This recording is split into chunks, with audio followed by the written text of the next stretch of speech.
हमारे YouTube channel Rajshri music CG को लाइक, share और सब्सक्राइब करना बिल्कुल ना भूलें।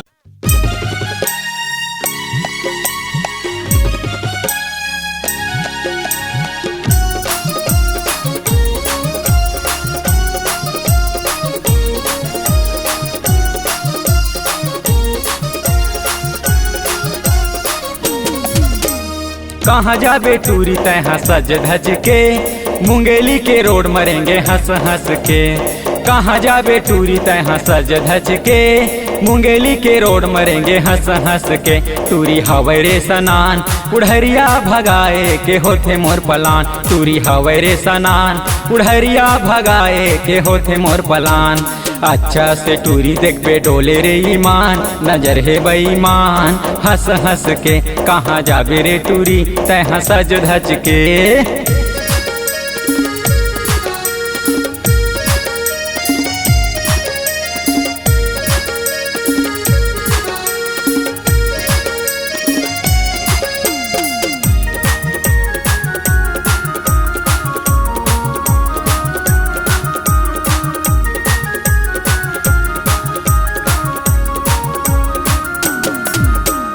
कांध माँ बेग धरे हाथ माँ मोबाइल, कन्या मटका के रेंगे मारे रे स्टाइल।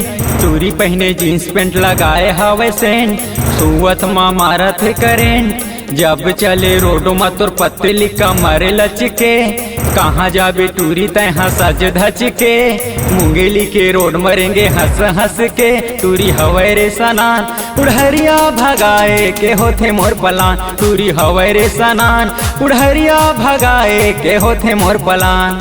अच्छा से टूरी देखबे डोले रे ईमान, नजर है बेईमान हंस हंस के। कहाँ जाबे रे टूरी तैहा सज धज के।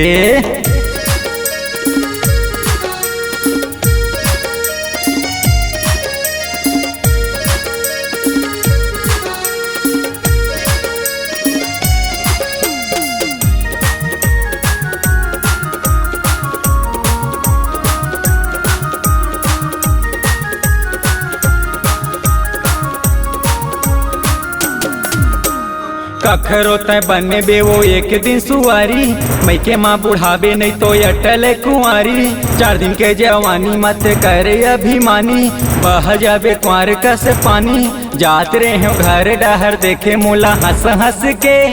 कहाँ जाबे टूरी तैहा सज धज के, मुंगेली के रोड मरेंगे हंस हंस के। टूरी हवै रे सनान उड़हरिया भगाए के होथे मोर पलान। टूरी हवै रे सनान उड़हरिया भगाए के होवे मोर पलान। टूरी हवै रे सनान उड़हरिया भगाए के होथे मोर पलान। टूरी हवै रे सनान उड़हरिया भगाए के होथे मोर पलान। उड़हरिया भगाए के होथे मोर पलान। उड़हरिया भगाए के होथे मोर पलान। उड़हरिया भगाए के होथे मोर plan.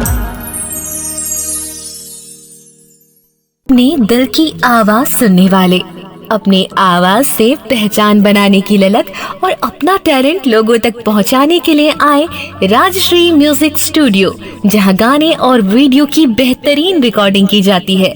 Rajshree music audio video recording studio, Birgaon, Raipur, Chhattisgarh. अधिक जानकारी के लिए कॉल करें 8085048130 और 7999776763 पर।